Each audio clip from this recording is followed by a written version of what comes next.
রমাজান একটি বরকতময় মাস। রমাজান আল্লাহ সুবহানাহু ওয়া তাআলার পক্ষ থেকে বান্দার জন্য ক্ষমার মাস।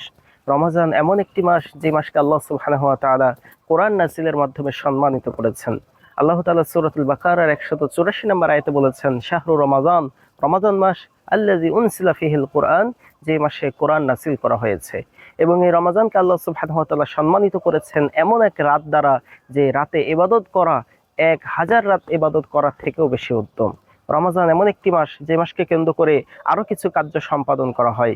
রাসূল সাল্লাল্লাহু আলাইহি ওয়াসাল্লাম সহিহ বুখারীর বর্ণনায় বলছেন, ইযা দাখালা শাহরু রমাজান, যখন রমাজান মাস প্রবেশ করে, ফুতিহাত আবওয়াবুস সামা, তখন আসমানের দরজাসমূহ খুলে দেওয়া হয়। আরেক বর্ণনায় রয়েছে ফুতিহাত আবওয়াবুর রাহমা, দয়ার দরজাসমূহ খুলে দেওয়া হয়। অন্য বর্ণনায় রয়েছে ফুতিহাত আবওয়াবুল জান্নাহ, জান্নাতের দরজাসমূহ খুলে দেওয়া হয়। অগুল্লিকাত আবওয়াবু জাহান্নাম, এবং জাহান্নামের দরজাসমূহ এই রমাজান মাসকে কেন্দ্র করে বন্ধ করে রাখা হয়। ওয়াসুফিদাতিস শায়াতিন, এবং এই মাসে শয়তানকে বেঁধে রাখা হয়। এই রমাজানকে কেন্দ্র করে আল্লাহ সুবহানাহু ওয়া তাআলা একটি বিধান দিয়েছেন, যেটি ইসলামের 5টি খুঁটির মাঝে একটি।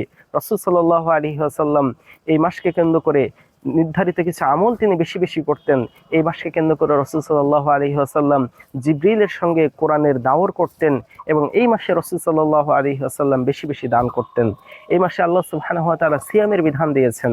রাসূল সাল্লাল্লাহু আলাইহি ওয়াসাল্লাম বলেছেন, মান সামা রমাদানা ঈমানান ওয়া ইহতিসাবান গুফিরা লাহু মা তাকাদ্দামা মিন যামবিহি, যে ব্যক্তি এই রমাজান মাসে সিয়াম রাখবে ঈমান সহকারে এবং সওয়াবের আশায়, তার পূর্বের সব পাপগুলোকে ক্ষমা করে দেওয়া হবে।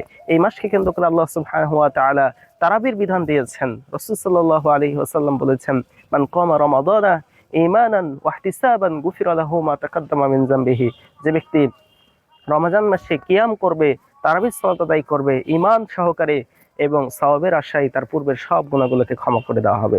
এবং এই মাসে আল্লাহ সুবহানাহু ওয়া তাআলা জাহান্নাম থেকে মানুষদেরকে মুক্তি দিয়ে থাকেন। আল্লাহ সুবহানাহু ওয়া তাআলা এই মাসের প্রত্যেক দিনে এবং প্রত্যেক রাতে জাহান্নাম থেকে মানুষদেরকে মুক্ত করে দেন। সুতরাং এই মাস ক্ষমার মাস, এই মাস রহমতের মাস। আল্লাহ সুবহানাহু ওয়া তাআলা এই মাসের রহমত, এই মাসের বরকত লাভের আমাদেরকে তৌফিক দান করুক। আল্লাহুম্মা আমিন।